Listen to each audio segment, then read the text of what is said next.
Assalamualaikum semuanya. Apa kabar kalian? Semoga dalam keadaan sehat dan dilancarkan rezekinya oleh Allah. Amin ya robbal alamin. Dikisahkan suatu hari Raja Harun al-Rasyid ingin berlayar menenangkan pikiran. Ia membawa rombongan istana termasuk Abu Nawas. Namun di tengah pelayaran, kapal mereka bertemu dengan kapal asing. Ternyata kapal itu milik seorang pendeta Kristen dari Bizantium yang terkenal suka berdebat soal agama. Pendeta pun menantang, "Siapa orang paling pintar dari Baghdad? Aku ingin menguji logika keimanannya." Raja langsung tunjuk orang nyantik satu ini. "Silakan debat dengan Abu Nawas, tapi hati-hati, lidahnya lebih tajam dari kain nelayan." Di geladak kapal yang bergoyang, debat pun dimulai. "Kau bilang Tuhan itu esa, tapi kenapa Tuhan menciptakan banyak agama?" tanya sang pendeta. Abu Nawas menjawab dengan santai, "Karena manusia suka banyak pilihan. Tapi seperti laut ini, meski punya banyak ombak, hanya ada satu dasar." Pendeta nyengir, "Kalau agamamu benar, kenapa masih banyak umatnya yang miskin?" "Karena surga tak bisa dibeli dengan emas. Kalau bisa, yang kaya duluan masuk surga." "Dan pendeta macam kau bikin tiketnya," jawab Abu Nawas tegas. Penonton tertawa, debat makin panas, ombak makin besar, dan kapal mulai miring. Kapten kapal panik, "Tolong, kapal miring ke kanan." Pendeta tiba-tiba berkata, "Berdoalah, tapi doamu Abu Nawas, aku mau lihat apakah dikabulkan." Abu Nawas berdiri di ujung geladak, mengangkat tangan ke langit lalu berteriak, "Ya Allah, jika agama kami yang benar, selamatkanlah kapal ini. Dan jika aku salah, biarkan aku yang tenggelam, bukan yang lain." Tiba-tiba awan terbelah, badai reda, ombak pun tenang seperti danau. Semua terdiam. Kapten kapal jatuh berlutut menangis. "Aku sudah 30 tahun jadi pelaut. Baru kali ini laut nurut sama doa seseorang." Pendeta gemetar, "Aku ingin mengenal Tuhanmu lebih dalam." Setelah kembali ke darat, sang pendeta diam-diam datang ke masjid dan akhirnya memeluk agama Islam. Sementara itu, Abu Nawas berkata, "Kalau debat di darat sudah biasa, tapi menang debat sambil goyang ombak itu baru luar biasa." Kisah selanjutnya dikisahkan pada suatu hari Abu Nawas sedang berjalan-jalan di pasar. Ia melihat sebuah kios kecil dengan papan bertuliskan "Tukang servis radio, dijamin beres, jika tidak uang kembali." Abu Nawas berhenti sejenak, membaca tulisan itu dengan seksama, lalu tersenyum lebar. Ia berpikir untuk menguji keahlian tukang servis tersebut. Abu Nawas pulang ke rumah dan mencari sesuatu. Ia menemukan sebuah kotak kayu tua yang bentuknya mirip radio. Dengan sedikit kreativitas, ia menambahkan beberapa tombol palsu dari kayu dan sebuah antena bengkok. Kotak itu kini terlihat seperti radio tua yang sudah rusak. Ia membawa radio itu ke kios tukang servis. "Assalamualaikum," sapa Abu Nawas. "Waalaikumsalam Tuan, silakan, ada yang perlu saya perbaiki?" jawab si tukang servis dengan ramah. Abu Nawas menyerahkan radio itu sambil berkata, "Radio ini sudah lama tidak menyala, tolong perbaiki agar kembali berfungsi dengan baik." Tukang servis menerima radio itu, memperhatikan sebentar lalu bertanya, "Ini radio jenis apa ya? Kok kelihatannya unik sekali?" Abu Nawas menjawab dengan serius, "Ini radio keluaran kuno, warisan nenek moyangku. Tetapi kalau kau berhasil memperbaikinya, aku akan memberimu bayaran ekstra." Tukang servis mulai membongkar radio tersebut. Ia memeriksa antena, tombol-tombol, dan bagian dalamnya. Namun semakin ia memeriksa, semakin bingung. Karena radio itu ternyata hanyalah kotak kayu kosong. "Tuan, ini bukan radio, ini hanya kotak kayu," seru tukang servis. Abu Nawas menggeleng sambil tersenyum. "Tidak mungkin, itu radio keluarga kami yang sangat berharga. Kalau kau bisa memperbaikinya, aku minta uangku kembali sesuai jaminan di papanmu." Tukang servis terdiam. Ia tak ingin kalah, lalu ia berkata, "Baiklah Tuan, beri aku waktu 1 hari untuk memperbaiki radio ini." Keesokan harinya, Abu Nawas datang kembali. Tukang servis menyerahkan radio itu sambil berkata, "Ini sudah selesai Tuan, saya berhasil memperbaikinya." Abu Nawas terkejut, Bagaimana mungkin? Apa yang kau lakukan? Tukang servis menjawab sambil tersenyum. Saya memasang kembali semua komponen yang rusak, membersihkan antena dan menyelaraskan tombol-tombolnya. Sekarang radio ini dalam kondisi terbaik. Abu Nawas memeriksa radio itu lalu berkata, tapi kenapa tidak ada suara apapun? Tukang servis menjawab, karena radio ini jenis kuno tuan. Radio ini hanya menyala jika pemiliknya bernyanyi sendiri. Silakan coba. Abu Nawas tertawa terbahak-bahak. Ia mengakui kecerdikan tukang servis tersebut. Baiklah, kau menang kali ini. Ini bayaranmu dan tambahan uang ekstra seperti janjiku. Tukang servis tersenyum puas, sementara Abu Nawas pulang dengan hati lega, meskipun ia tidak berhasil menjebak tukang servis yang cerdik tersebut. Sejak saat itu, mereka berdua menjadi sahabat baik dan sering berbagi cerita lucu. Kisah selanjutnya. Dikisahkan suatu hari Abu Nawas sedang berjalan di tepi sungai sambil menikmati angin sepoi-sepoi. Tiba-tiba terdengar suara keras dari dalam air, dan muncullah seekor ikan raksasa yang sangat besar, bahkan lebih besar dari perahu nelayan. Ikan itu menatap Abu Nawas dengan mata tajam, seakan ingin memulai percakapan.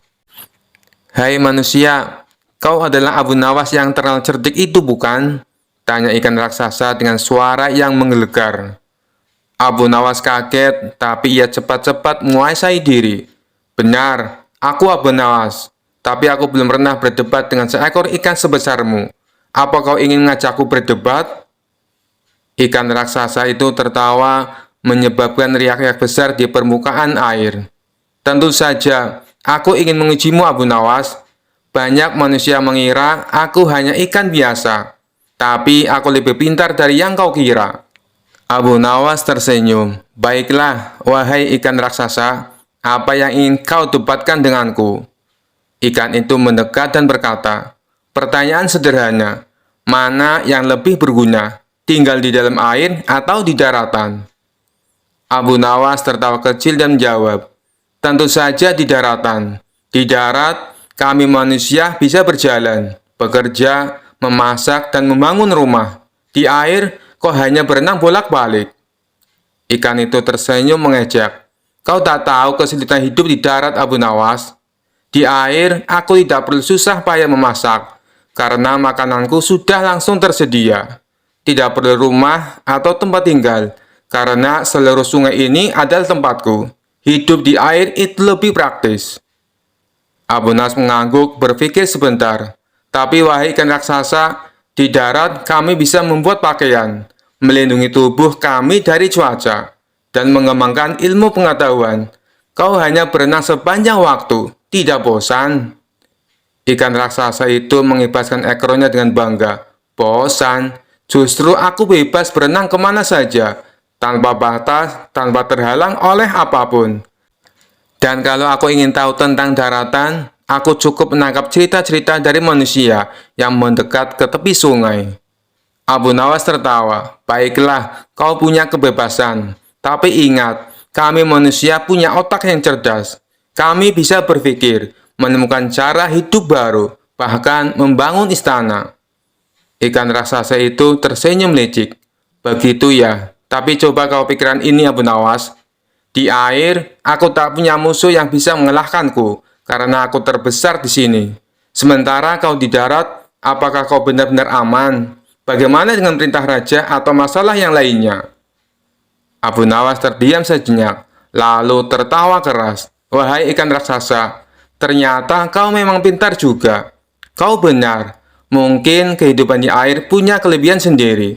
Tapi jangan lupa, aku juga pintar beradaptasi dan menaklukkan masalah di darat." Ikan raksasa mengangguk puas. "Abu Nawas, aku mengakuimu sebagai lawan yang seimbang. Meski manusia punya otak dan tinggal di darat, aku tetap bangga dengan kehidupanku di air. Mari kita setuju untuk hidup sesuai alam kita masing-masing."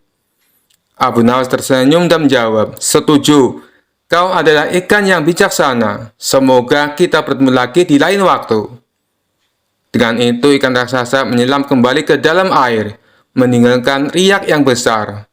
Sementara Abu Nawas melanjutkan perjalanannya sambil tertawa, merenungi percakapannya yang tak biasa dengan ikan raksasa yang penuh akal. Kisah selanjutnya. Suatu hari, Raja kembali memanggil Abu Nawas ke istana untuk memberi perintah aneh lagi. Raja yang terkenal suka menguji kecerdikan Abu Nawas tersenyum licik dan berkata, "Abu Nawas, kali ini aku punya tugas sangat penting untukmu." Abu Nawas sudah mencium gelagat tak biasa, menjawab dengan hati-hati, "Apa tugasnya, tuanku?" Raja dengan suara lantang berkata, "Aku ingin kau pergi dan mencari ujung bumi. Bawa aku laporan tentang apa yang ada di sana. Jangan kembali sampai kau menemukannya." Abu Nawas yang tahu bahwa perintah ini jelas-jelas mustahil, pura-pura terkejut. Tapi seperti biasa, ia segera berpikir cepat. Dengan wajah serius, Abu Nawas menjawab, "Baik, tuanku. Hamba akan mencari ujung bumi, tapi hamba butuh beberapa persiapan." Raja mengangkat alis penasaran. "Apa yang kau butuhkan kali ini, Abu Nawas?" Abu Nawas dengan tenang menjawab, "Karena perjalanan ini sangat jauh dan berbahaya, hamba butuh bekal yang cukup besar. Sekitar 100 unta penuh dengan makanan, minuman, dan persediaan lainnya. Selain itu, hamba juga butuh pasukan kecil untuk melindungi hamba dari bahaya selama perjalanan." Raja berpikir sejenak lalu setuju. "Baiklah, aku akan berikan semua yang kau minta. Tapi ingat, jangan kembali sebelum kau menemukan ujung bumi." Abu Nawas tersenyum dan berjanji akan melakukan tugasnya dengan baik. Lalu ia segera memulai perjalanannya dengan 100 unta penuh bekal dan pasukan kecil yang menyertainya. Selama beberapa minggu, Abu Nawas dan rombongannya berkeliling kota, berpura-pura sedang dalam perjalanan jauh. Setiap hari, ia dan pasukannya beristirahat, makan enak, dan menikmati hidup. Sementara orang-orang di kota berpikir Abu Nawas sedang melakukan perjalanan untuk mencari ujung bumi. Setelah beberapa waktu, Abu Nawas merasa cukup. Ia lalu memerintahkan pasukannya untuk kembali ke istana. Saat tiba di depan raja, Abu Nawas melaporkan dengan penuh kepercayaan diri, "Tuanku, hamba telah pergi mencari ujung bumi, dan hamba punya kabar penting." Raja yang sangat penasaran bertanya, "Apa yang kau temukan, Abu Nawas? Apakah kau menemukan ujung bumi?"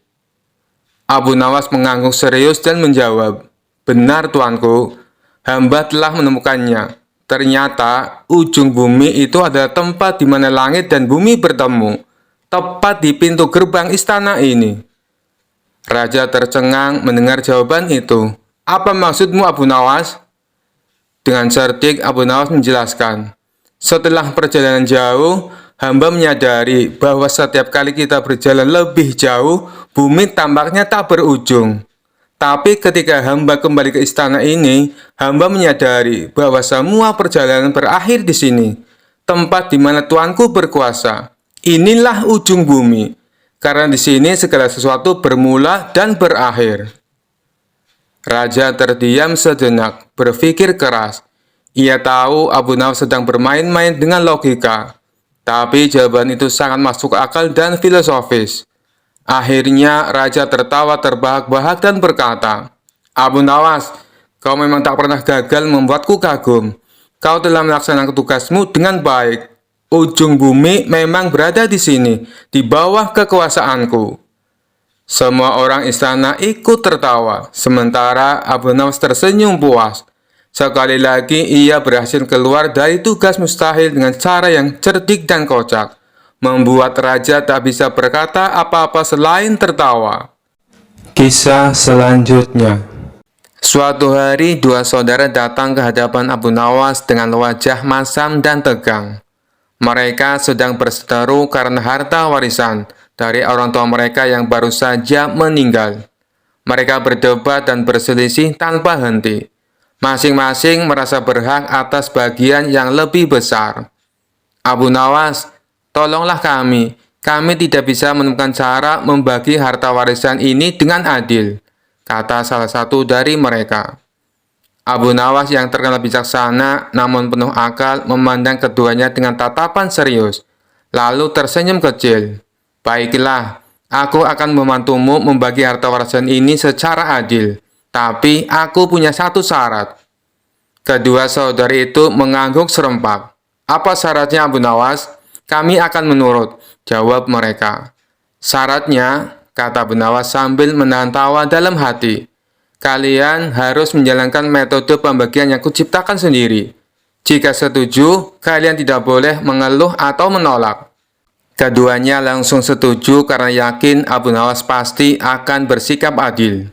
Tanpa menunda waktu, Abu Nawas meminta mereka membawa semua barang warisan ke tengah-tengah ruang sidang kecil yang ia buat di rumahnya. Di sana ada sebidang tanah, seekor kambing, dan sepeti penuh koin emas. Abu Nawas menatap harta tersebut dengan pandangan yang penuh perhatian, lalu berkata, "Baik, mari kita mulai. Akan kubagi semuanya secara tepat dan adil." Kemudian ia menunjuk salah satu saudara dan berkata, "Kau yang tertua, akan kuberikan bagian tanah ini. Kau bisa menggarap tanah tersebut untuk kebutuhanmu." Lalu ia menunjuk saudara yang lain, "Kau yang lebih muda, kau mendapatkan kambing ini. Kau bisa memelihara dan merawatnya, lalu mengambil keuntungan dari susu dan hasilnya." Namun kedua saudara itu tidak puas. Si sulung memprotes, "Abu Nawas, tanah ini kering. Bagaimana aku bisa mendapatkan keuntungan dari ini? Adikku dapat kambing yang bisa menghasilkan setiap hari." Dan si bungsu tak kalah kesalnya, "Bagaimana bisa aku hanya mendapatkan seekor kambing? Tanah itu lebih berharga dari kambing ini." Abu Nawas tersenyum mendengar keluhan mereka.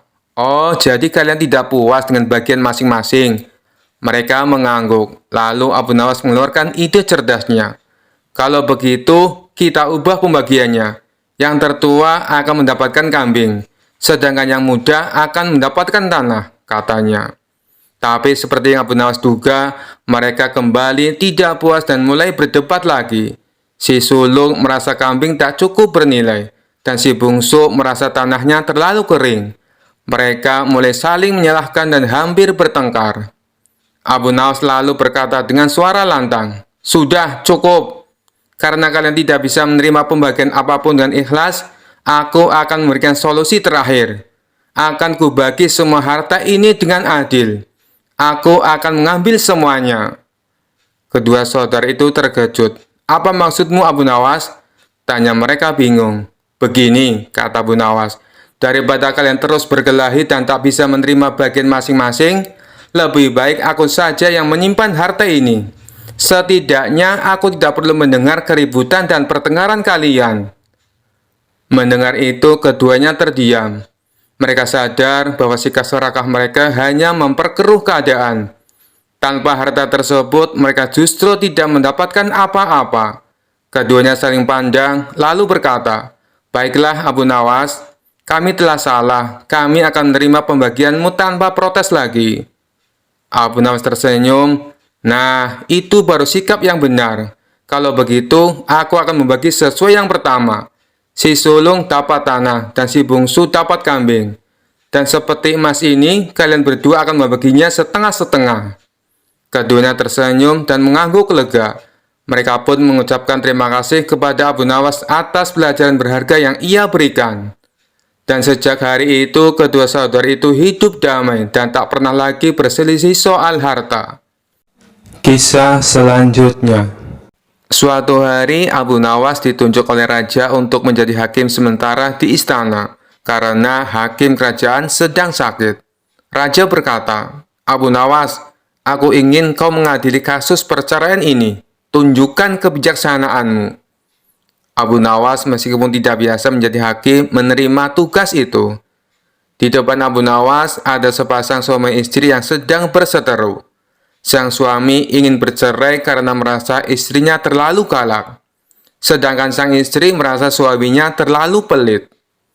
Abu Nawas memulai sidang dengan penuh wibawa. "Baiklah, ceritakan masalah kalian satu persatu," katanya. Sang suami langsung berkata dengan nada kesal, "Istriku ini seperti naga. Setiap hari aku dimarahi. Tidak peduli aku bekerja keras seharian. Sang istri tidak mau kalah. Dia ini pelitnya luar biasa. Bahkan untuk makan, aku harus hitung-hitung dulu agar tidak dimarahi. Abu Nawas mendengarkan dengan penuh perhatian, lalu berkata, ini masalah besar. Aku harus berpikir.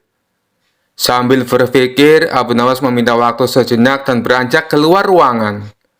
Tapi begitu ia kembali, ia mendapati pasangan itu sudah bertengkar hebat. Suaminya berkata, "Aku sudah tidak tahan, kau tidak pernah puas." Istrinya membalas, "Kalau kau tidak pelit, aku juga tidak akan marah-marah." Abu Nawas bingung bagaimana cara menyelesaikan pertikaian itu tanpa memperlukan dirinya sendiri. Akhirnya ia memutuskan untuk melakukan sesuatu yang tidak biasa. Abu Nawas berdiri dengan tegas. "Baiklah, karena kalian berdua tidak bisa akur, aku akan memberi kalian hukuman." Pasangan itu terkejut. "Hukuman? Apa maksud Anda, Tuan Hakim?" Abu Nawas tersenyum kecil. "Kalian akan dihukum tinggal bersama selama 3 bulan di penjara istana. Kalian harus makan, tidur, dan melakukan semua kegiatan bersama. Jika setelah 3 bulan kalian masih ingin bercerai, maka aku akan menyetujuinya." Pasangan itu saling menatap. Sang suami tampak takut dan berkata, "3 bulan bersama dia di penjara, aku bisa mati muda." Sang istri juga ragu. 3 bulan dengan orang sepelit dia, aku bisa kelaparan.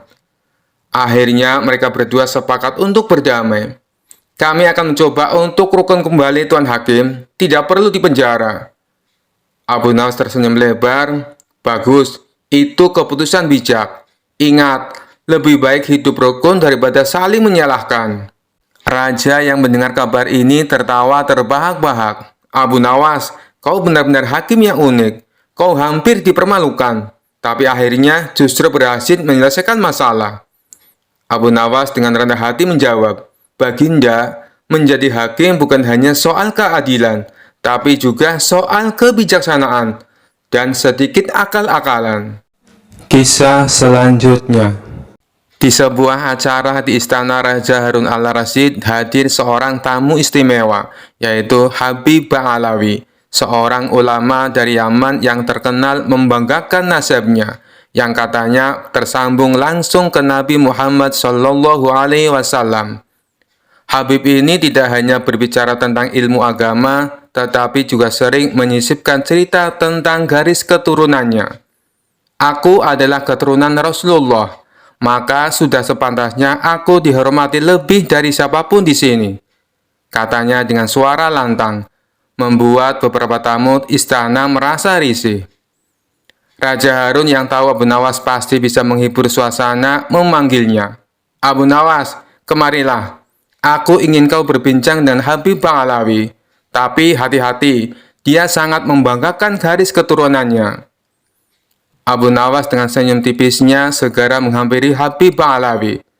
"Tuan Habib, sungguh mulia nasab Anda yang tersambung langsung ke Nabi. Saya ini hanya rakyat biasa, tapi bolehkah saya bertanya?" "Silakan Abu Nawas," jawab Habib dengan nada tinggi, merasa posisinya lebih tinggi. Abu Nawas memulai dengan nada polos. "Tuan Habib, karena nasab Anda sangat mulia, saya penasaran. Apakah kemuliaan itu otomatis membuat Anda bebas dari dosa?" Habib Ba'alawi menjawab dengan yakin, "Tentu saja tidak. Tapi keturunan Nabi memiliki tanggung jawab besar untuk menjaga martabat dan kehormatan." "Luar biasa," kata Abu Nawas sambil mengangguk-angguk. "Berarti jika Anda melakukan kesalahan, kesalahan itu tidak bisa disalahkan pada Nabi kan?" "Tentu saja tidak," jawab tegas sang Habib. "Kalau begitu, Tuan Habib," lanjut Abu Nawas dengan senyum lecek, "mengapa Anda terus-menerus membanggakan nasab Anda? Bukankah yang penting itu amal perbuatan, bukan asal keturunan?" Para tamu istana langsung menahan tawa. Sang Habib mulai gugup, tetapi mencoba mempertahankan wibawanya. Habib Ba'alawi menjawab dengan nada tinggi, "Nasabku adalah kehormatan yang harus dijaga. Kau Abu Nawas tidak tahu betapa sulitnya menjadi keturunan Nabi. Abu Nawas tersenyum santai. Tuan Habib, saya bukan keturunan Nabi, tapi saya tahu satu hal. Di akhirat nanti, Tuhan tidak akan bertanya siapa nenek moyang kita, tetapi apa yang sudah kita lakukan di dunia ini. Sang Habib mulai terpojok, tetapi tetap mencoba membalas. Tapi Abu Nawas, kau harus tahu, aku ini ibarat akar yang mulia, sedangkan kau mungkin hanya ranting liar yang tumbuh di mana-mana. Abu Nawas tertawa kecil. Tuan Habib, akar memang penting, tapi jika pohonnya tidak berbuah, apa gunanya? Sedangkan ranting liar seperti saya, meskipun kecil, kadang bisa memberi buah yang manis. Raja Harun al-Rasyid langsung tertawa terbahak-bahak mendengar jawaban Abu Nawas. Para tamu pun ikut tertawa, sementara wajah Habib mulai memerah karena malu. Melihat suasana semakin panas, Abu Nawas menambahkan, Tuan Habib, jangan marah. Anda seperti permata. Saya seperti batu biasa. Tapi ingat, bahkan permata tetap harus diasah agar berharga. Sedangkan batu biasa seperti saya, kadang bisa menjadi pondasi rumah yang kuat. Sang Habib hanya terdiam, menyadari bahwa Abu Nawas tidak hanya cerdas, tetapi juga berbicara dengan penuh makna. Dengan malu-malu, ia berkata, Abu Nawas, kau benar. Aku harus lebih banyak belajar rendah hati. Abu Nawas tersenyum. Tuan Habib, kita semua belajar. Saya pun belajar dari Anda. Tapi jangan terlalu sering bicara tentang nasab, karena Tuhan menilai dari hati, bukan dari silsilah. Raja Harun tertawa puas. Abu Nawas, kau telah menyelamatkan acara ini dari kebosanan. Habib, anggap ini pelajaran berharga. Sejak itu, Habib Ba'alawi lebih berhati-hati dalam membanggakan nasabnya. Sementara Abu Nawas kembali menjadi pahlawan cerdik istana yang dihormati semua orang. Kisah selanjutnya. Suatu malam yang tenang, Abu Nawas tidur dengan pulas di rumahnya. Namun, tiba-tiba dalam tidurnya, ia mulai gelisah. Matanya berkedut, nafasnya tersengal-sengal, dan tubuhnya bergerak seakan-akan sedang berlari. Ternyata Abu Nawas sedang bermimpi buruk dikejar-kejar harimau. Di dalam mimpinya, Abu Nawas berada di sebuah hutan lebat. Ia mendengar deru nafas berat dari balik semak-semak. Ketika menoleh ke belakang, ia melihat seekor harimau besar berlari ke arahnya dengan mata yang bersinar ganas. Astagfirullah, harimau! Seru Abu Nawas dalam mimpi itu. Sambil berlari secepat mungkin, tapi seperti mimpi pada umumnya, kakinya terasa berat, dan setiap langkahnya seperti berjalan di lumpur. Harimau itu semakin mendekat dan Abu Nawas mulai panik. Lari Abu Nawas, lari! Ia berteriak pada dirinya sendiri. Namun tak peduli seberapa keras ia mencoba, harimau itu semakin dekat. Taringnya terlihat tajam dan siap menerkam. Ketika Abu Nawas sudah hampir menyerah, tiba-tiba ia tersandung batu besar dan terjatuh. Dengan cepat, harimau itu melompat ke arahnya. Tapi sebelum harimau itu menerkam, Abu Nawas berteriak, Tunggu, tunggu dulu. Ajaibnya, harimau itu berhenti di udara, menggantung seperti sedang mempertimbangkan kata-kata Abu Nawas. Kenapa kau berhenti? Tanya harimau bingung. Abu Nawas yang sudah terpojok tiba-tiba mendapatkan ide cerdik. Kau tidak boleh menerkamku sekarang, katanya dengan nada yakin. Aku sedang bermimpi, dan dalam mimpi aku yang mengendalikan segalanya. Harimau itu menatapnya curiga. Apa maksudmu? Abu Nawas melanjutkan dengan percaya diri. Aku bisa mengubahmu menjadi apapun yang aku mau. Bagaimana kalau aku membuatmu jadi kucing manis saja? Atau mungkin seekor ayam? Harimau itu mulai panik.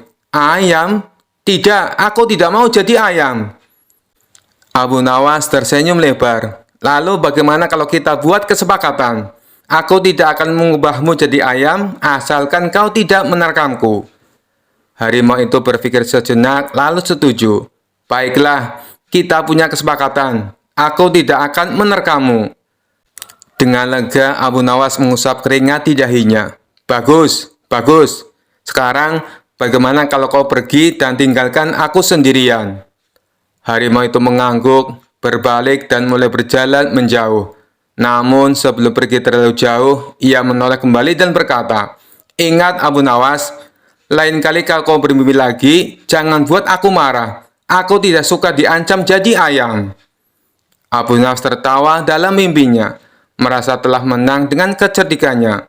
Dan saat itu juga ia terbangun. Keringatnya masih membasahi dahi, tapi ia tetap tersenyum lega. Keesokan harinya, para tetangga bertanya, "Abu Nawas, kenapa semalam kau berteriak-teriak dalam tidurmu? Apa kau bermimpi buruk?" Abu Nawas tertawa dan menjawab, "Tidak, hanya mimpi dikejar harimau. Tapi tenang saja, kami sudah membuat kesepakatan. Harimau itu tidak akan berani lagi menerkamku." Kisah selanjutnya. Dikisahkan ada saudagar yang sangat dermawan. Setiap hari ia selalu menyantuni fakir miskin dan anak-anak yatim. Dengan kelebihan inilah, kemanapun dia pergi selalu ditemani kerabat serta para tetangga. Suatu hari saat bersama kawannya, saudagar kaya raya itu terlihat murung, seperti tengah memikirkan sesuatu. Melihat perilaku tidak biasa tersebut, salah seorang temannya bertanya, "Wahai kawan, apa yang kau pikirkan? Kenapa terlihat sedih?" Ujar salah seorang teman kepada saudagar itu, "Selama ini, dimanapun berada, aku selalu ditemani orang-orang. Apakah nanti, ketika aku meninggal, ada yang mau menemaniku di kuburan?" Kata saudagar itu. Mendengar jawaban tersebut, semua kawannya terdiam. Sebab mana mungkin ada yang mau menemani mayat di kuburan. Ternyata kegelisahan saudagar tersebut terus menghampiri sepanjang hari.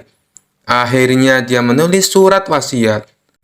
"Barang siapa yang mau menemaniku selama 40 hari di dalam kubur setelah aku mati nanti, aku akan beri warisan separuh dari harta peninggalanku." Lalu ditanyakan hal itu kepada anak-anaknya untuk menjaganya di dalam kubur nanti. "Mana mungkin kami sanggup menjaga ayah, karena saat itu ayah sudah menjadi mayat," ujar anak-anak saudagar yang menolak permintaan itu. Keesokan harinya, si saudagar memanggil semua kerabat yang terdiri dari kakak dan adiknya.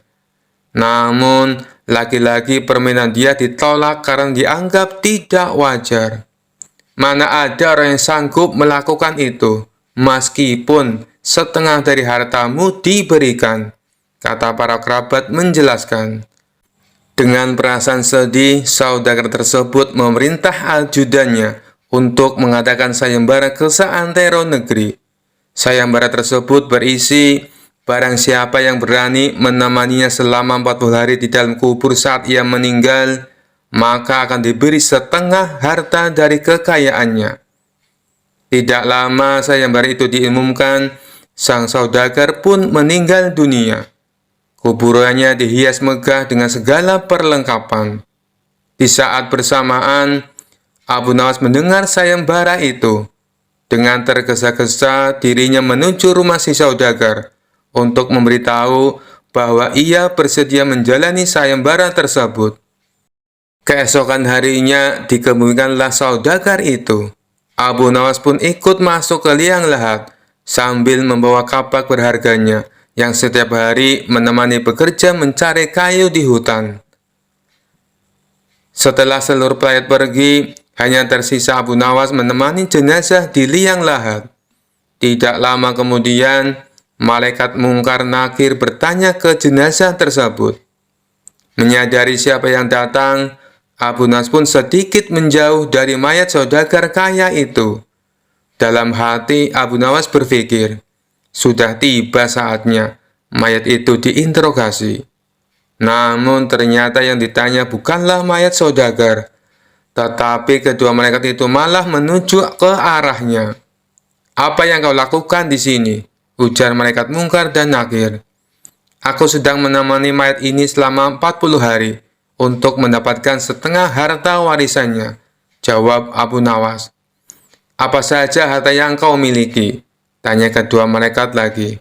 "Hartaku hanya kapak ini," jawab Abu Nawas lagi. Ternyata kedua malaikat itu terus bertanya, sampai pada pertanyaan, "Di mana kau mendapatkannya?" "Aku membelinya," jelas Abu Nawas. Dari sanalah setiap hari Abu Nawas ditanya seputar kapak dan pekerjaannya. Di hari ke-40, kedua malaikat itu datang kembali dan bertanya seputar kapak tersebut. Sebelum menjawab, Abu Nawas sudah membuka pintu kubur itu. Di luar ternyata sudah ada kerabat saudagar tersebut. Abu Nawas yang berlari sambil berteriak pun berkata, "Kalian ambil saja semua harta warisannya, karena aku sudah tidak menginginkannya." Mereka semua heran atas sikap Abu Nawas. Sesampainya di rumah, Abu Nawas berkata kepada istrinya, "Aku sudah tidak menginginkan harta warisan dari mayat itu. Kenapa kau talak? Padahal kau sudah menyelesaikan tugas, dan itu menjadi hakmu," ujar sang istri. Abu Nawas pun menceritakan pengalamannya di dalam kubur, yang bertemu malaikat mungkar dan nakir, yang terus bertanya seputar kapaknya selama 40 hari. Padahal itu adalah harta satu-satunya. Bagaimana kalau dia memiliki harta banyak? Berapa pertanyaan nantinya? Kisah selanjutnya. Diceritakan ada seorang musafir datang ke istana menemui Baginda Raja. Ia mengaku punya sebuah teka-teki yang tidak pernah terpecahkan oleh siapapun. Baginda Raja yang memang suka dengan permainan tersebut meminta si musafir untuk menunjukkan teka-tekinya. "Apakah teka-tekimu berupa pertanyaan?" tanya Baginda Raja. "Bukan, Paduka yang mulia," jawab si musafir. "Baiklah, coba tunjukkan padaku, barangkali aku bisa menebaknya," balas Baginda Raja. Kemudian si musafir membuat garis lingkaran dengan menggunakan tongkatnya. "Silahkan Paduka," jawab si musafir. "Apa yang harus aku jawab? Bukankah itu hanya sebuah lingkaran?" tanya Baginda Raja bingung. "Jawabannya bukan dengan kata-kata, Paduka. Tapi Paduka harus membuat garis di antara lingkaran itu," jelas si pemuda. Mendengar hal itu, Baginda Raja bertambah bingung. Akhirnya Baginda Raja mengundang para pejabat istana dan seluruh orang terbelajar untuk menjawab teka-teki yang aneh itu. Akan tetapi, mereka semua tidak ada yang bisa menebaknya. Jangankan untuk menebak, untuk memahami maksud teka-tekinya saja, mereka sama sekali tidak tahu. Hal ini membuat Baginda Raja menjadi marah. "Jika kalian tidak dapat menjawab teka-teki orang ini, maka aku akan berikan seluruh kekayaan kalian kepadanya," ancam Baginda Raja. Seluruh pejabat istana dan orang-orang terbelajar pun mulai gelisah. Lalu mereka meminta waktu 24 jam untuk memahami teka-teki tersebut. Baginda Raja pun menyetujui permintaan mereka. Namun setelah sehari berlalu, mereka masih saja belum menemukan solusinya. "Bagaimana? Apakah kalian sudah mendapatkan jawabannya?" tanya Baginda Raja. "Ampun Paduka yang mulia, kami sangat bingung. Jangankan untuk menjawab teka-tekinya, memahami maksudnya saja kami tidak tahu," jawab salah satu dari mereka. "Tapi saya punya solusinya, Paduka. Sebaiknya kita undang saja Abu Nawas. Saya kira tidak ada seorang pun kecuali dia yang dapat memberikan jawaban dengan tepat untuk teka-teki seperti ini," kata mereka melanjutkan. "Baiklah, sekarang kalian cari Abu Nawas dan bawa dia ke sini," perintah Baginda Raja.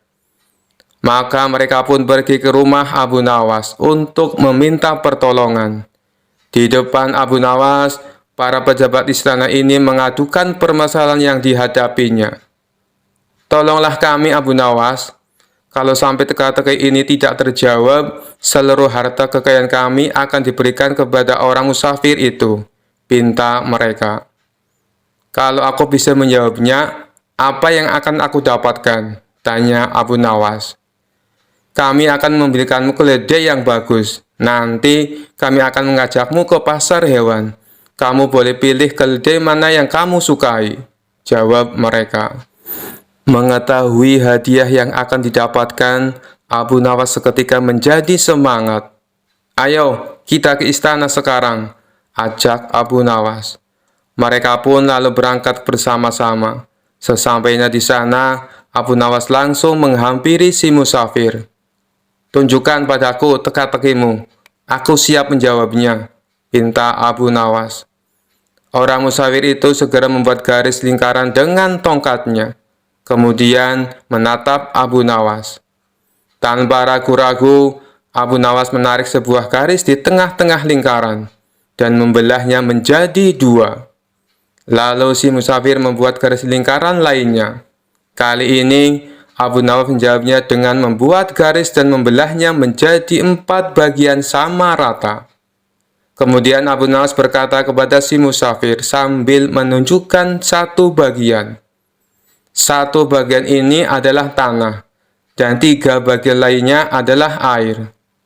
Mendengar perkataan tersebut, musafir itu tahu bahwa Abu Nawas memahami maksudnya. Ia pun memuji kecerdasan Abu Nawas di hadapan Baginda Raja dan para menteri di istana. Akan tetapi, tidak berhenti sampai di situ. Si musafir meletakkan punggung tangannya di atas lantai, dengan jari-jarinya menunjuk ke arah langit.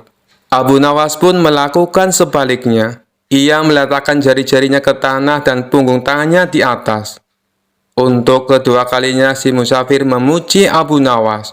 Lalu ia berkata kepada Baginda Raja, Paduka Raja harusnya bangga memiliki orang pandai seperti dia. Baginda Raja menjawab, Aku sungguh bingung dan tidak tahu maksudnya dengan teka-teki yang kau berikan dan jawaban yang Abu Nawas berikan.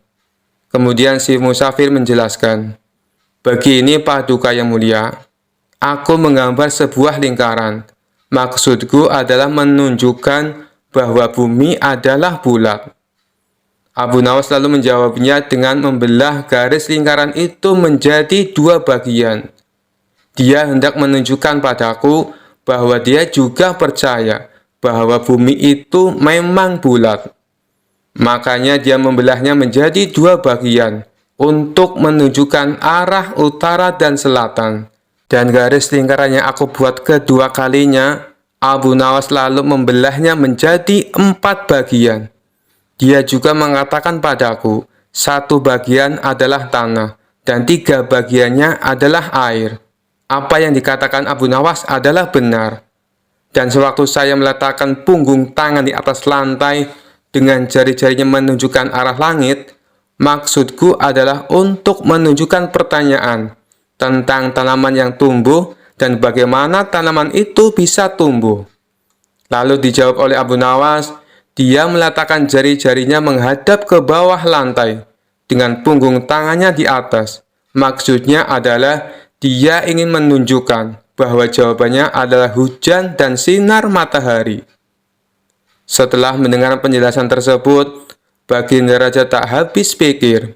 Seumur-umur aku baru tahu teka-teki itu. Ini sangat membingungkan tapi penuh makna dan sama sekali tak terpikirkan olehku. Hanya orang-orang tertentu saja yang bisa menjawabnya, ujar Baginda Raja. Oleh karena itulah, Paduka semestinya bangga. Di negeri Paduka ada orang cerdas seperti Abu Nawas, timpal si musafir. Karena salut dengan kecerdasan Abu Nawas, Baginda Raja memberinya hadiah berupa pundi-pundi uang. Sementara para pejabat istana yang terselamatkan oleh Abu Nawas mengucapkan terima kasih dan membelikannya seekor keledai. Kisah selanjutnya. Pada suatu siang di sebuah masjid pinggir kota Baghdad, ada seorang pria bernama Abdul Qasim yang sedang beristirahat sejenak. Lalu ia terpana dengan gerak-gerik seorang pria yang sedang khusyuk berzikir sambil bersila. Pria itu bernama Abu Nawas. Kenapa ia sangat khusyuk? Jangan-jangan dalam pejaman matanya ia sedang melihat Allah, gumam Abdul Qasim dalam hati. Merasa cemburu karena mengira Abu Nawas dapat melihat Allah, Abdul Qasim pun mengusik pria tersebut. Ia duduk bersila tak jauh dari pria itu dan menunggu waktu yang tepat untuk menyapanya. Hampir setengah jam Abdul Qasim duduk menanti. Akhirnya Abu Nawas membuka mata dan menoleh pada Abdul Qasim yang tengah memandanginya dengan penuh kekaguman. "Ada apa gerangan? Kenapa kau memandangku dengan begitu tajam?" ucap Abu Nawas. "Begini Tuan, saya perhatikan dari tadi, Tuan tampak khusyuk saat berzikir sambil memejamkan mata. Apakah itu artinya Tuan melihat Allah?" tanya Abdul Qasim. "Allah tidak dapat dilihat, tapi kehadirannya bisa dirasakan," jelas pria itu. "Bagaimana bisa merasakan kehadiran Allah? Apakah ia sekarang ada di sini? Kenapa saya tidak bisa merasakan kehadirannya?" tanya Abdul Qasim. "Sebelum kamu dapat merasakan kehadiran Allah, kamu harus menemukannya terlebih dahulu," jawab Abu Nawas. Abdul Qasim tersenyum girang. Sebenarnya sudah lama ia mengembara mencari Tuhan, namun ia tak pernah menemukannya. Setelah bertemu Abu Nawas, ia merasa benar-benar lega dan gembira. Terasa seperti menemukan kunci yang hilang. "Lantas, di mana dan bagaimana saya bisa menemukan Tuhan yang selama ini aku cari-cari, Tuan?" tanya Abdul Qasim. Abu Nawas tersenyum. Lalu ia menyuruh Abdul Qasim untuk sholat 2 rakaat. Jika sudah selesai, ia meminta Abdul Qasim untuk menceritakan apa yang dirasakannya. Setelah mendengarkan perintah tersebut, Abdul Qasim lalu menjalankan sholat 2 rakaat. Setelah itu, ia mengatakan apa yang dirasakannya kepada Abu Nawas. "Tuan, terus terang saja, selama sholat 2 rakaat, aku lebih banyak melamun," jawab Abdul Qasim. "Sebenarnya saya melafalkan semua bacaan sholat, tapi pikiran saya melayang kemana-mana. Saya juga memikirkan saat Tuan sedang berzikir. Saya merasa cemburu, kenapa Tuan bisa sangat khusyuk saat berzikir, sedangkan saya merasa sangat hampa," jelas Abdul Qasim.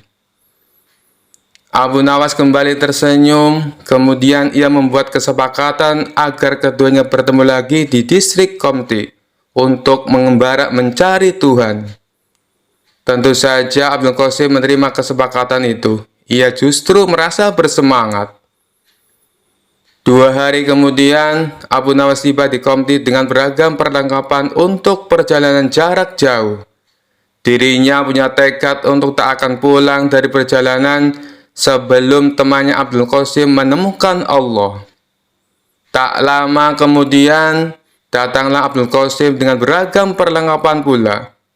Mereka lalu melakukan perjalanan dengan mengendarai unta menuju pusat kota Baghdad. "Kita akan berjalan ke pusat kota Baghdad. Di sana penuh keramaian, sehingga Allah pasti ada untuk mengatur peran-peran dari kehidupan manusia dan rezeki setiap orang. Namun, tampaknya tak semua orang bisa merasakan kehadiran Allah, seperti yang sekarang ini kamu alami," ucap pria cerdas itu kepada Abdul Qasim.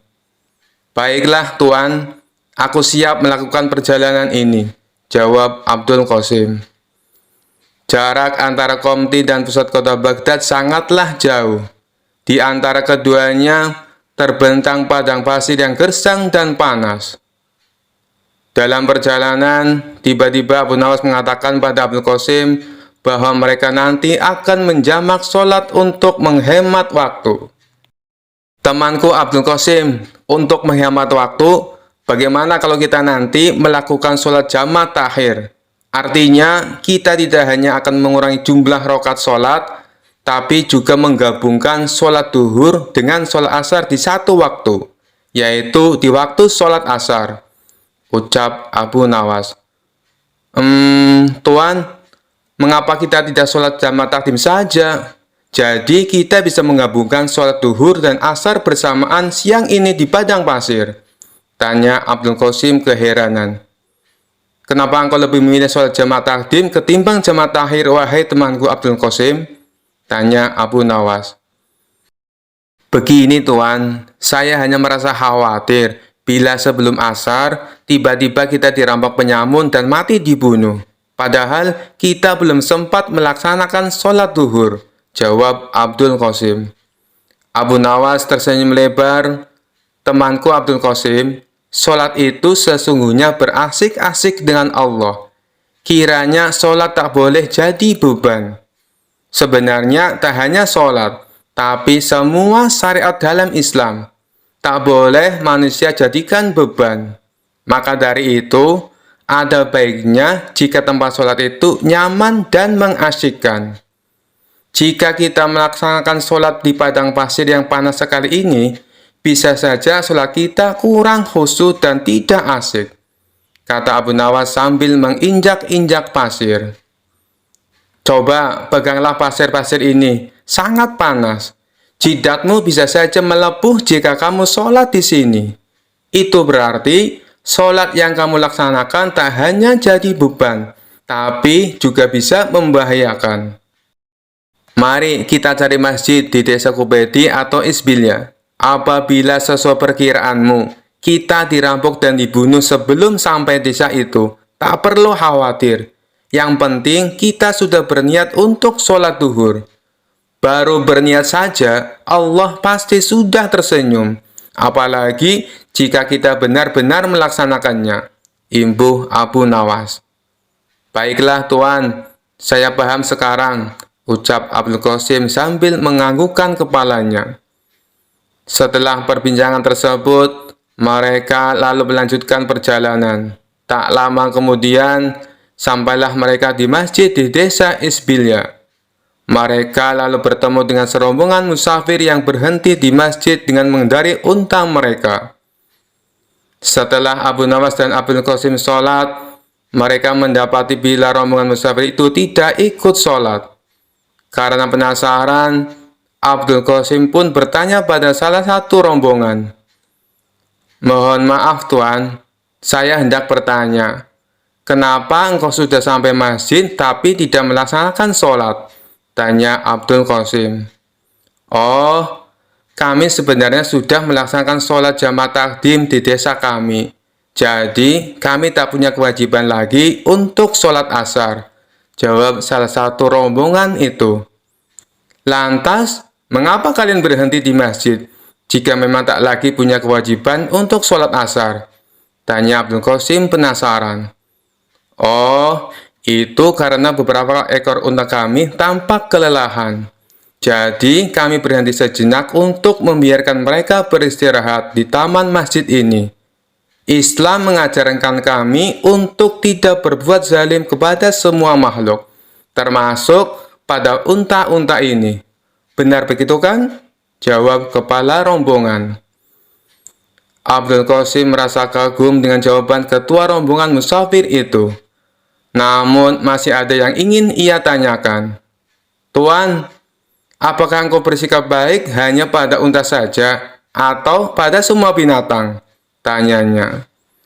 Ketua rombongan itu tersenyum lalu menjawab, jangankan kepada binatang, bahkan kepada pepohonan ini pun kami juga takut untuk berbuat zalim. Kita sholat untuk mencegah dari berbuat fahsyah dan mungkar.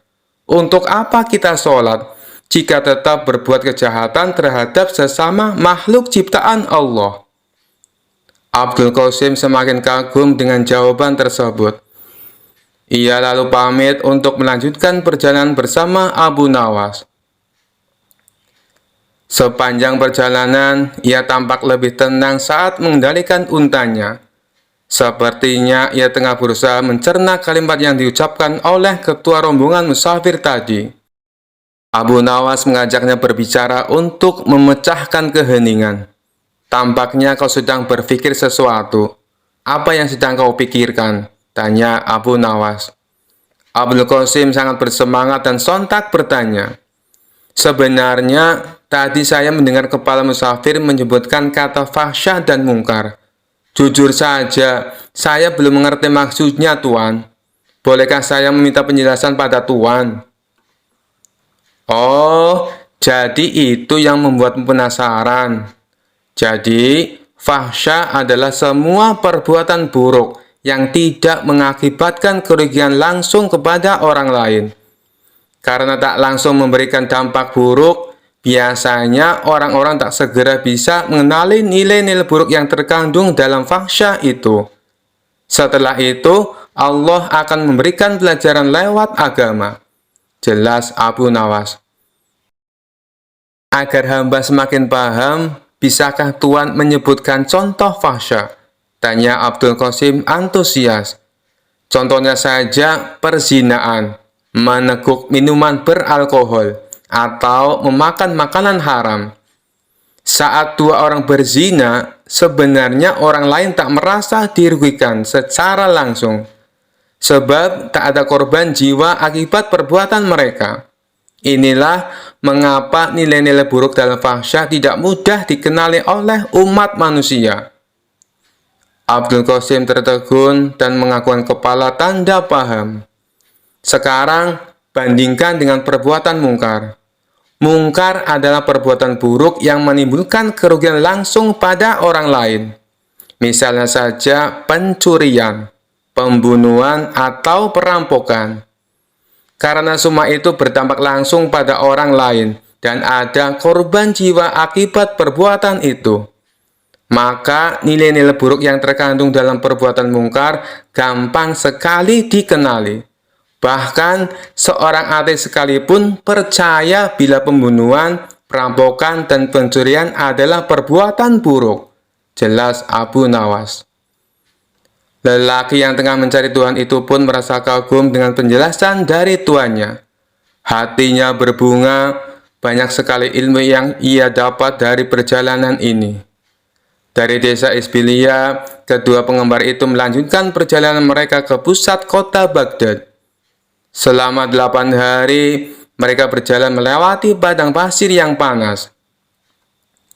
Setelah melakukan perjalanan selama 13 hari, sampailah mereka di bibir kota Baghdad. Abu Nawas merasa heran karena sejumlah ruas jalan menuju pusat kota ditutup. Hampir 2 pekan melakukan perjalanan, pujangga ini tak tahu perkembangan berita. Mereka pun mencari-cari jalan agar cepat sampai di pusat kota Baghdad. Pada akhirnya, mereka pun berhasil sampai di pusat kota Baghdad. Ada ratusan ribu orang berkumpul di alun-alun karena hendak melaksanakan sholat. Rupanya, hal tersebutlah yang membuat sejumlah ruas jalan ditutup. Lalu Abu Nawas mengajak Abdul Qasim untuk ikut sholat berjamaah. Usai sholat, mereka menyaksikan sejumlah orang naik ke atas panggung, lalu satu persatu melakukan orasi. Beberapa orang berorasi menggunakan kalimat yang tak selayaknya diucapkan usai sholat. Abdul Qasim yang jarang berkunjung ke pusat kota Baghdad merasa terheran-heran menyaksikan pemandangan ini. Usai mendengarkan semua orasi, mereka melanjutkan perjalanan. Abu Nawas lalu bertanya pada Abdul Qasim, "Bagaimana? Apakah sejauh ini kamu sudah menemukan Tuhan?" "Belum sepenuhnya," jawab Abdul Qasim dengan nada suara agak sedih. "Bahkan sejujurnya, di alun-alun tadi saya merasa tidak sholat. Boro-boro saya menemukan Tuhan," imbuhnya. Abu Nawas tahu arah pembicaraan Abdul Qasim, tapi ia biarkan temannya itu meracau sendiri di atas panggung untanya. "Saya merasa barusan mengalami perbuatan mungkar," ucap Abdul Qasim meracau. "Kenapa bisa begitu?" tanya Abu Nawas. "Saat menuju pusat kota Baghdad, kita tadi benar-benar kesulitan mencari jalan. Karena beberapa jalan ditutup gara-gara ratusan orang mau sholat di tanah lapang. Padahal, sebelah lapangan itu ada masjid yang besar. Bukankah ini mirip definisi perbuatan mungkar yang Tuhan pernah jelaskan?" ucap Abdul Qasim. Saya tak ingin buru-buru mengatakan yang mereka lakukan tadi itu adalah perbuatan mungkar. Siapa tahu mereka memang berniat untuk sholat berjamaah di tempat terbuka, ujar Abu Nawas. Dalam hati, Abu Nawas sebenarnya merasa senang karena temannya mulai menemukan pintu yang benar menuju Tuhan. Ia makin bersemangat menemani Abdul Qasim untuk menemukan Tuhan. Setelah 2 hari meninggalkan kota Baghdad, sampailah mereka di sebuah masjid kecil di pinggir gurun. Saat menambatkan unta di halaman masjid, mereka sadar bila bekal mereka telah habis. Lalu mereka pun bingung apa yang bisa dimakan di kampung kecil di tengah gurun seperti ini. Di tengah kebingungan, tiba-tiba datang sekelompok kafilah di masjid itu. Dari baju mereka yang kemal, mereka adalah kaum Badui miskin yang tampaknya tengah melakukan perjalanan jauh dan melelahkan. Usai menampatkan unta mereka, kepala kafilah itu menghampiri Abu Nawas dan Abul Qasim untuk memberi salam. Setelah berbincang singkat, kepala kafilah itu tahu bila Abu Nawas dan Abul Qasim sedang kelaparan. Tanpa basa-basi, kepala kafilah itu memberi mereka makanan. Awalnya Abu Nawas menolak, karena ia melihat makanan itu sebenarnya juga bekal terakhir yang dibawa kafilah itu. Tapi setelah kepala kafilah itu maksanya, akhirnya Abu Nawas menerima makanan itu. Tanpa sadar, ia meneteskan air mata karena merasa terharu. Kenapa Tuhan memberikan makanan ini pada kami? Padahal bekal Tuhan juga menipis. Sementara perjalanan Tuhan pasti masih jauh, tanya Abdul Qasim. Saudara mungkin tak tahu, sebenarnya saya bukan mengurangi bekal makanan, tapi justru sedang menambahnya, jelas ketua kafilah. Bagaimana bisa? Tanya Abdul Qasim bingung. Ingatlah perkataanku wahai saudaraku, Allah memerintahkan kita untuk bersedekah dalam kondisi sempit maupun lapang. Ia senang dengan apa yang kita kerjakan ini. Allah juga berjanji, jika kita bersedekah, maka ia akan menganjarkan pahala sebanyak 700 kali lipat. Bayangkan saja, saya sekarang memberi kalian sekantong makanan, maka nanti akan datang 700 kantong makanan untuk kami, ucap ketua kafilah. Bagaimana Tuhan bisa yakin? Seandainya 700 kantong makanan itu tidak datang, Tuhan akan mati kelaparan, ujar Abdul Qasim penasaran. Saya yakin sekali bahwa Allah di samping kita. Jangan pernah meragukan kemampuannya membagi-bagi rezeki. Buktinya, saat kalian sedang kelaparan di padang pasir, Allah tetap mengirimkan rezeki dengan mengutus kami datang ke masjid ini, ucap kepala kafilah sambil menepuk pundak Abdul Qasim. Lagi pula, jika Allah tidak memberikan 700 kantong makanan pada kami, pada nanti malam atau besok pagi hingga kami pun mati, saya lebih berbahagia lagi. Itu berarti Allah yang kami yakini selalu ada di samping kami. Akan segera kami jumpai dengan sepenuh keyakinan dan kebahagiaan. Imbuh ketua kafilah sambil undur diri untuk menyantap bekal terakhirnya. Sementara Abu Nawas dan Abdul Qasim menyantap makanan mereka dengan tetesan air mata. Saat senja tiba, rombongan kafilah itu mohon pamit. Lalu Abu Nawas dan Abdul Qasim mengantar kepergian mereka dengan syukur dan sukacita. Karena hari sudah semakin gelap, bagaimana kalau bermalam saja di masjid ini? Besok kita akan kembali ke rumah masing-masing, ucap Abdul Qasim. Apakah itu artinya kau sudah menemukan Tuhan, saudaraku Abdul Qasim? Tanya Abu Nawas. Benar Tuan, saya sudah menemukan Tuhan yang selama ini hilang dari saya. Tapi Tuan nikmati keberadaannya dalam zikir Tuan. Jelas Abdul Qasim yakin. Bagaimana bisa engkau tiba-tiba menemukan Tuhan, saudaraku? Tanya Abu Nawas penasaran. Sebenarnya, ketika hari pertama kita melakukan perjalanan, dan Tuhan berkata bahwa sholat harus mengasihkan dan tak boleh tersiksa menanggung beban, saya hampir menemukan Allah. Ia menurunkan syariat agama pasti untuk membahagiakan umatnya, bukan untuk mempersulit mereka, ucap Abdul Qasim. Kemudian, ketika kita bertemu dengan musafir yang peduli pada unta-unta mereka, saya sudah merasa semakin dekat dengan Tuhan yang saya cari. Lalu, ketika saya tak merasa bahagia ketika sholat di alun-alun kota Baghdad, sesungguhnya saya merasa tengah diajarkan makna dan tujuan sholat yang sebenarnya. Imbuh Abdul Qasim. Abu Nawas hanya terdiam dan tersenyum. Wahai saudaraku, sore ini adalah puncaknya saya menemukan Allah. Bertemu dengan para kafilah membuat saya sadar bahwa tujuan dari sholat sesungguhnya adalah menjaga kemanusiaan. Tanpa pemberian mereka, mungkin kita malam ini akan mati kelaparan. Sholat yang mereka lakukan membuat mereka yakin kemanusiaan harus dijaga dimanapun mereka berada. Sekarang, saya semakin yakin mengapa Allah memerintahkan kita untuk sholat. Saya pun merasa Allah kini selalu berada di samping saya, karena saya meyakini hal itu, ujar Abdul Qasim. Abu Nawas tersenyum bahagia. Ia bersyukur karena akhirnya saudaranya dapat menemukan Tuhan, yakni di hatinya. Mereka pun bermalam di masjid itu. Keesokan harinya, mereka berpisah untuk kembali ke rumah masing-masing. Abdul Qasim berterima kasih pada Abu Nawas karena telah menemaninya mencari Tuhan. Sekian dulu perjumpaan kita kali ini. Sampai bertemu lagi di kisah-kisah selanjutnya. Terima kasih yang sudah subscribe dan setia menonton channel ini. Wassalamualaikum warahmatullahi wabarakatuh.